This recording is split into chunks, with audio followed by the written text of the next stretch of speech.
ಇಂದು ನವರಾತ್ರಿಯ 3ನೇ ದಿನ. ದೇವಿ ಚಂದ್ರಘಂಟೆಯನ್ನು ಪೂಜಿಸುವಂತಹ ದಿನ. ಚಂದ್ರಘಂಟ ಹೇಳುವಂತೆ ಆಕೆ ಮಸ್ತಕದಲ್ಲಿ ಚಂದ್ರನ ಬಿಂದಿಯನ್ನು ಹೊತ್ತಿರುವಂಥವಳು. ಶಾಂತ ಸ್ವರೂಪಿಯಾದ ಈಕೆಯ ಕೈಗಳಲ್ಲಿ ವಿವಿಧ ಆಯುಧಗಳನ್ನು ನಾವು ಕಾಣಬಹುದು. ಈಕೆಯನ್ನು ಪೂಜಿಸುವುದರಿಂದ ನಮ್ಮ ಜನ್ಮ ಜನ್ಮಾಂತರಗಳ ಪಾಪವೂ ನಿವಾರಣೆ ಆಗುತ್ತದೆ ಎಂದು ಶಾಸ್ತ್ರದಲ್ಲಿ ಹೇಳಿದೆ.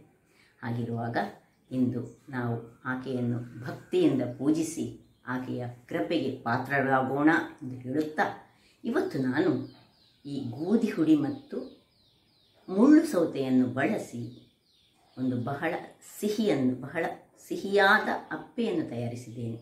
ಹಾಗಿರುವಾಗ ಈ ಅಪ್ಪೆಯನ್ನು ಹೇಗೆ ಮಾಡುವುದು, ಅದಕ್ಕೆ ಏನೆಲ್ಲ ಸಾಮಗ್ರಿಗಳು ಬೇಕು ಎಂದು ನೋಡೋಣ ಅಲ್ಲವೇ? ನಮಸ್ತೆ ಮಿತ್ರರೇ, ಇವತ್ತು ನವರಾತ್ರಿಯ 3ನೇ ದಿನ. ದೇವಿ ಚಂದ್ರಘಂಟ ನಿಮಗೆಲ್ಲರಿಗೂ ಸುಖ ಶಾಂತಿ ನೆಮ್ಮದಿಯನ್ನು ಕೊಡಲಿ ಎಂದು ಆಶಿಸುತ್ತಾ, ಇವತ್ತು ಈ ಒಂದು ಮುಳ್ಳು ಸೌತೆಯಿಂದ ನಾವು ಒಂದು ಸಿಹಿಯಾದ ಅಪ್ಪವನ್ನು ಮಾಡೋಣ. ಅದಕ್ಕೆ ಬೇಕಾದ ಸಾಮಗ್ರಿಗಳು: ಒಂದು ಮುಳ್ಳು ಸೌತೆ ಇದ್ದರೆ ಸಾಕು. ಇದನ್ನೀಗ ಸ್ಕ್ರೇಪರಲ್ಲಿ ಸ್ಕ್ರೇಪ್ ಮಾಡ್ಕೊಳ್ಳೋಣ. ಮತ್ತು ಸ್ವಲ್ಪ ಬೆಲ್ಲ, ಸ್ವಲ್ಪ ತೆಂಗಿನ ತುರಿ, ಫ್ರೆಶ್ ತೆಂಗಿನ ತುರಿ ಇದ್ದರೆ ಒಳ್ಳೆಯದಾಗ್ತದೆ. ಮತ್ತು ಗೋಧಿಯ ಹಿಟ್ಟು, ಇಲ್ಲಿ ತುಪ್ಪ ಅಥವಾ ಎಣ್ಣೆಯನ್ನು ಯೂಸ್ ಮಾಡ್ಬೋದು, ಯಾವುದಾಗ್ತದೆ. ಈಗ ಮೊದಲಿಗೆ ಈ ಒಂದು ಮುಳ್ಳು ಸೌತೆಯ ಸೈಡ್ಸ್ಗಳನ್ನು ತೆಗೆದುಕೊಳ್ಳೋಣ. ಮತ್ತು ಇದನ್ನು ಅಂದರೆ ತುಂಬ ಎಳತ್ತಾಗಿದ್ದರೆ ಬಹಳ ಒಳ್ಳೆಯದು. ಒಂದು ಬೀಜ ಇರಬಾರ್ದು. ಆ್ಯಕ್ಚುಲಿ ಈ ಒಂದು ಅಪ್ಪೆಯನ್ನು ಮಾಡುವಾಗ ಬೀಜ ಇರಬಾರ್ದು. ಇದನ್ನು ನಾನೆಲ್ಲ ಹೀಗೆ ಸ್ಕ್ರೇಪರಲ್ಲಿ ಸ್ಕ್ರೇಪ್ ಮಾಡಿಕೊಂಡು ನಿಮಗೆ ತೋರಿಸ್ಕೊಡ್ತೇನೆ. ನೋಡಿ, ಹೀಗೆ ಬರಬೇಕು. ಸಣ್ಣದರಲ್ಲಿ ಮಾಡಬೇಕು. ಇದರಲ್ಲಿ 2 ಉಂಟಲ್ಲ, ಇದರಲ್ಲಿ ಸಣ್ಣದರಲ್ಲಿ ಮಾಡಿದರೆ ಒಳ್ಳೆಯದು. ಆದಷ್ಟು ಸಣ್ಣದಾಗಿ ಮಾಡಿಕೊಳ್ಬೇಕು. ಓಕೆ ವೀಕ್ಷಕರೇ, ನೋಡಿ ನಾನು ಆ ದೊಡ್ಡ ತೆಗೆದು ಈ ಸಣ್ಣ ಸ್ಕ್ರೇಪರಲ್ಲಿ ಸ್ಕ್ರೇಪ್ ಮಾಡಿದೆ. ನೋಡಿ, ಇಷ್ಟು ಸಣ್ಣದಾಗಿ ಬರಬೇಕು. ಈ ಸಣ್ಣದರಲ್ಲಿ ಮಾಡಿದರೆ ಒಳ್ಳೆಯದು. ಈಗ ಇದನ್ನು ಸ್ವಲ್ಪ ಹೊತ್ತು ಹೀಗೆ ಸ್ವಲ್ಪ ಉಪ್ಪು ಹಾಕ್ಕೊಂಡು ನಾವು 10 ನಿಮಿಷ ಅದನ್ನು ನೆನೆಯಲಿಕ್ಕೆ ಬಿಡೋಣ. ಅಂದರೆ ಯಾಕೆ ಹೇಳಿದರೆ ಇದರಲ್ಲಿ ನೀರು ಬರ್ತದೆ. ಆ ನೀರನ್ನೇ ಉಪಯೋಗಿಸಿ ನಾವು ಹಿಟ್ಟನ್ನು ಕಲಸಲಿಕ್ಕೆ ಉಂಟು.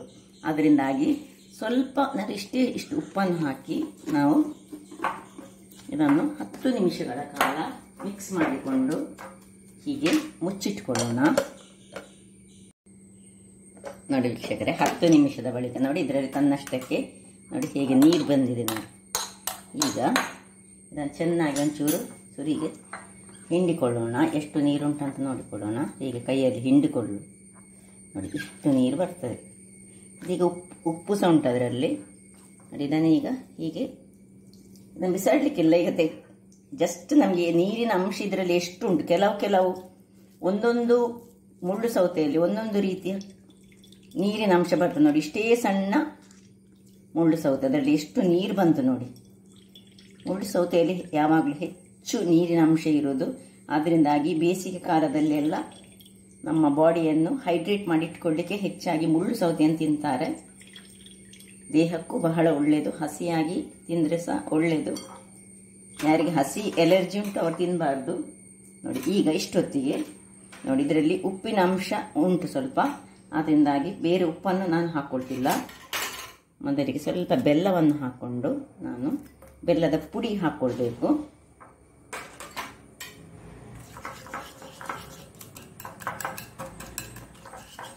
ನಿಮಗೆ ಎಷ್ಟು ಸಿಹಿ ಬೇಕು, ತುಂಬ ಸಿಹಿ ಬೇಕಿದ್ರೆ ತುಂಬ ಸಿಹಿ ಮಾಡಿಕೊಳ್ಳಿ. ನೋಡಿ, ಬೆಲ್ಲವನ್ನು ಚೆನ್ನಾಗಿ ಇದರಲ್ಲಿ ಇದು ಕರಗಿಕೊಳ್ಬೇಕು ಒಳ್ಳೆ.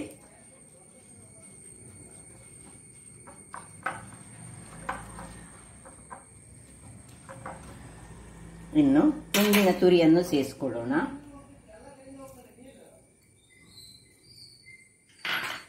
ತೆಂಗಿನ ತುರಿಯನ್ನು ಸೇರಿಸಿಕೊಂಡು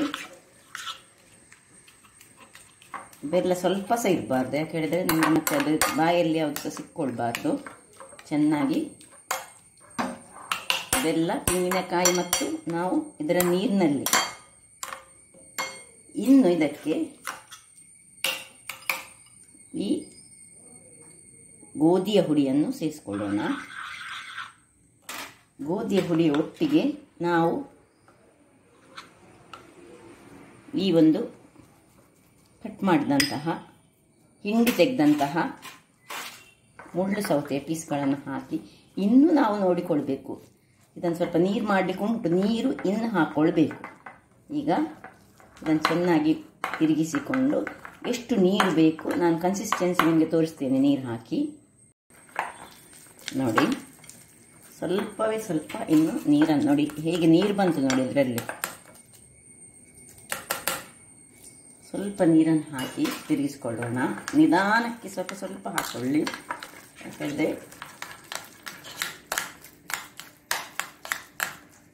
ಇಲ್ಲಿ ಈಗ ನಿಮಗೆ ಸ್ವಲ್ಪ ಖಾರ ಬೇಕಂತಿದ್ದರೆ 2 ಮೆಣಸಿನಕಾಯಿಯನ್ನು ಅಂದರೆ ಕಾಯಿ ಮೆಣಸನ್ನು ಕಟ್ ಮಾಡಿಕೊಂಡು ಸಹ ಹಾಕ್ಕೊಳ್ಬೋದು. ಸ್ವೀಟಿನೊಟ್ಟಿಗೆ ಸಹ ಆಗ್ತದೆ. ಬೇಕಿದ್ರೆ ಬೆಲ್ಲ ಹಾಕದೆ ಮೆಣಸಿನ ಕಾಯಿಯನ್ನು ಸ್ವಲ್ಪ ಹೆಚ್ಚು ಹಾಕ್ಕೊಂಡು ಸಹ ಮಾಡ್ಬೋದು. ಯಾವುದು ಸಹ ಆಗ್ತದೆ, 2 ಸಹ ಆಗ್ತದೆ ನೋಡಿ. ಇನ್ನು ಸ್ವಲ್ಪ ನೀರನ್ನು ಮಾಡೋ, ಇಷ್ಟು ಇದು ದಪ್ಪ ಆಯಿತು. ಒಳ್ಳೆ ಪರಿಮಳ ಬರ್ತಾ ಉಂಟು ಯಾವುದ್ರದ್ದು, ಮುಳ್ಳು ಸೌತೆಯ ಪರಿಮಳ ಮೂಗಿಗೆ ಬಹಳ ಚೆನ್ನಾಗಿ ಹೊಡಿತಾ ಉಂಟು. ಈಗ ತಿನ್ನುವಾಗ ಅಷ್ಟೇ ಬಹಳ ಚೆನ್ನಾಗಿರ್ತದೆ. ಈಗ ಕೊನೆಗೆ ನಮಗೆ ಸ್ವಲ್ಪ ಏಲಕ್ಕಿಯನ್ನು ಹಾಕ್ಕೊಳ್ಳಿಕ್ಕೆ ಉಂಟು. ಸಪೋಸ್ ನೀವು ಕಾಯಿ ಮೆಣಸು ಹಾಕಿ ಮಾಡೋದಾದರೆ ಏಲಕ್ಕಿ ಅಗತ್ಯ ಇಲ್ಲ, ಸ್ವಲ್ಪವೇ ಸ್ವಲ್ಪ ಬೆಲ್ಲ ಹಾಕಿ ಕಾಯಿ ಮೆಣಸು ಹಾಕಿದರೆ ಸಹ ಬಹಳ ಚೆನ್ನಾಗಿ ಬರ್ತದೆ. ಖಾರ ಇಷ್ಟಪಡುವವರು ಅದನ್ನು ಮಾಡ್ಬೋದು.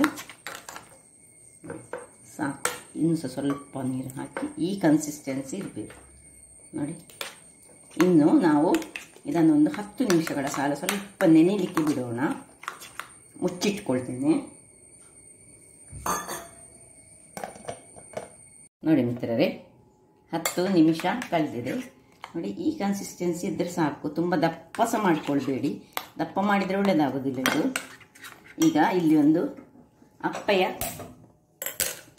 ಕಾವಲಿಯನ್ನು ಇಟ್ಕೊಳ್ಳೋಣ, ಇದು ಬಿಸಿಯಾಗಲಿ. ಇಲ್ಲಿ ಏಲಕ್ಕಿಯನ್ನು ಸ್ವಲ್ಪ ಇಲ್ಲಿಗೆ ಹಾಕೊಳ್ಳೋಣ ನೋಡಿ. ಏಲಕ್ಕಿ ಗುದ್ದಿಟ್ಟುಕೊಂಡಿದ್ದೀನಿ ನಾನು. ಏಲಕ್ಕಿಯನ್ನು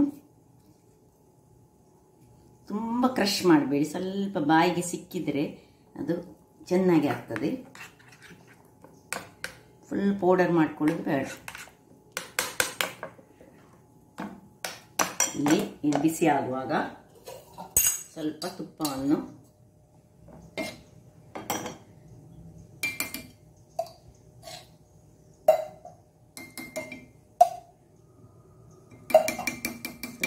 ಹೆಚ್ಚು ಹಾಕಿದರೆ ಒಳ್ಳೆಯದಾಗ್ತದೆ.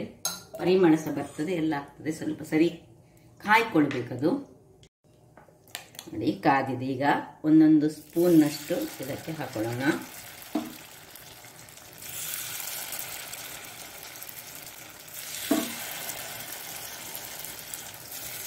ಬಹಳ ರುಚಿಕರವಾಗಿರ್ತದೆ ಮತ್ತು ಆರೋಗ್ಯದಾಯಕ ಸಹ ಹೌದು. ಇದನ್ನು ದೇವರಿಗೆ ಸಹ ನೈವೇದ್ಯವಾಗಿ ನಾವು ಅರ್ಪಿಸಿಕೊಳ್ಬೋದು.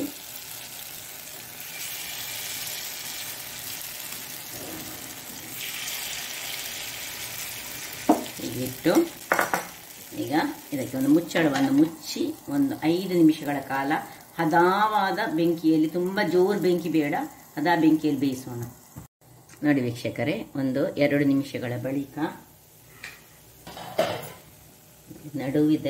ಇದನ್ನೆಲ್ಲ ಅಡಿಮೇಲೆ ಮಾಡ್ಕೊಳ್ಳೋಣ ನೋಡಿ. ಹೀಗೆ ಬಂದಿದೆ ನೋಡಿ, ಒಳ್ಳೆ ಉಬ್ಬಿ ಬರ್ತದೆ.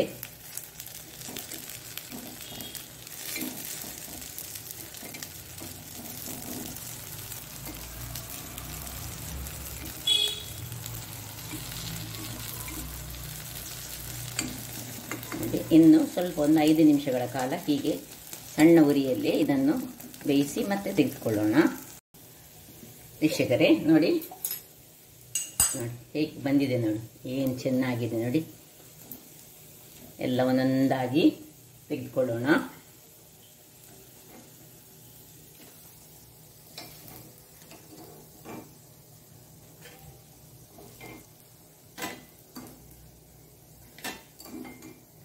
ಎರಡು ಬದಿ ಸಹ ಚೆನ್ನಾಗಿ ಕಾದಿದೆ. ಅದಕ್ಕೆ ಸ್ವಲ್ಪ ಮೊದಲೇ ಸ್ವಲ್ಪ ತುಪ್ಪವನ್ನು ಹೆಚ್ಚಾಗಿ ಹಾಕೊಂಡ್ರೆ ಬಹಳ ಚೆನ್ನಾಗಿ ಬರ್ತದೆ. ಹಾಗೆ ಪುನಃ ಇಲ್ಲಿ ಉರಿ ಸ್ವಲ್ಪ ದೊಡ್ಡದು ಮಾಡಿಕೊಳ್ಳೋಣ. ಈಗ ಉರಿ ಒಳ್ಳೆ ದೊಡ್ಡದಿರಬೇಕು. ಒಳ್ಳೆ ತುಪ್ಪವನ್ನು ಒಂದೊಂದು ಇದಕ್ಕೆ ಹಾಕೊಂಡು ಮತ್ತೆ ತುಪ್ಪ ಹಾಕುವ ಅಗತ್ಯ ಇರುವುದಿಲ್ಲ. ಹೀಗೆ ಒಂದೊಂದಾಗಿ ಮುಕ್ಕಾಲು ಹಾಕಿದ್ರೆ ಸಾಕು. ಸ್ವಲ್ಪ ನಾನು ತೆಗೆದುಕೊಂಡ 100 ಗ್ರಾಮ್ಸ್ನಷ್ಟು ಇದು ಗೋಧಿ ಹುಡಿಯಲ್ಲಿ ನೋಡಿ ಇಷ್ಟು ಬರ್ತದೆ.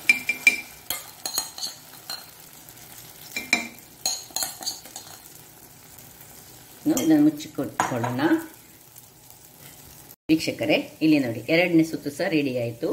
ಈಗ ಇದನ್ನು ಆಫ್ ಮಾಡಿಕೊಂಡು ನೋಡಿ ಹೇಗೆ ಬಂದಿದೆ ನೋಡಿ, ಎಲ್ಲ ಸಹ ಚೆನ್ನಾಗಿ ಕಾದಿದೆ. ಇದನ್ನು ತೆಗೆದುಕೊಳ್ಳೋಣ. ಬಹಳ ಸುಲಭ ವಿಧಾನದಲ್ಲಿ ಇವತ್ತು ಕರೆಂಟ್ ಎಲ್ಲ ಇರದ ಟೈಮ್ನಲ್ಲಿ ಇಂತಹ ಒಂದು ಸುಲಭವಾದ ಅಪ್ಪವನ್ನು ನಾವು ತಯಾರಿಸಬಹುದು. ಇದನ್ನು ದೇವರಿಗೆ ಸಹ ನಾವು ನೈವೇದ್ಯವಾಗಿ ಇಡ್ಬೋದು. ಯಾಕೆ ಹೇಳಿದ್ರೆ ಇದರಲ್ಲಿ ಗೋಧಿ ಹಿಟ್ಟು ಇರುವುದು, ಬೆಲ್ಲ ಇರುವುದು ಮತ್ತು ಮುಳ್ಳು ಸೌತೆ ಆಗಿರುವಾಗ ನೋಡಿದ್ರಲ್ಲ ವೀಕ್ಷಕರೇ, ಇಷ್ಟೊಂದು ಸುಲಭ ವಿಧಾನದಿಂದ ಒಂದು ಫಟಾಫಟಾಗಿ ಮಾಡುವಂತಹ ಮುಳ್ಳು ಸೌತೆಯ ಅಪ್ಪೆಯನ್ನು ನಾನು ತಯಾರಿಸಿದ್ದೇನೆ. ಹಾಗಾದರೆ ನನ್ನ ಈ ಕುಕಿಂಗ್ ಚಾನಲ್ ನಿಮಗೆ ಇಷ್ಟ ಆದರೆ ಬೋಳೂರು ಸುವರ್ಣ ಚಾನಲನ್ನು ಲೈಕ್ ಮಾಡಿ, ಶೇರ್ ಮಾಡಿ ಹಾಗೂ ಸಬ್ಸ್ಕ್ರೈಬ್ ಮಾಡಿ ಹಾಗೂ ನನ್ನ ಇನ್ಸ್ಟಾಗ್ರಾಮ್ ಪೇಜನ್ನು ಫಾಲೋ ಮಾಡಿ. ಧನ್ಯವಾದಗಳು.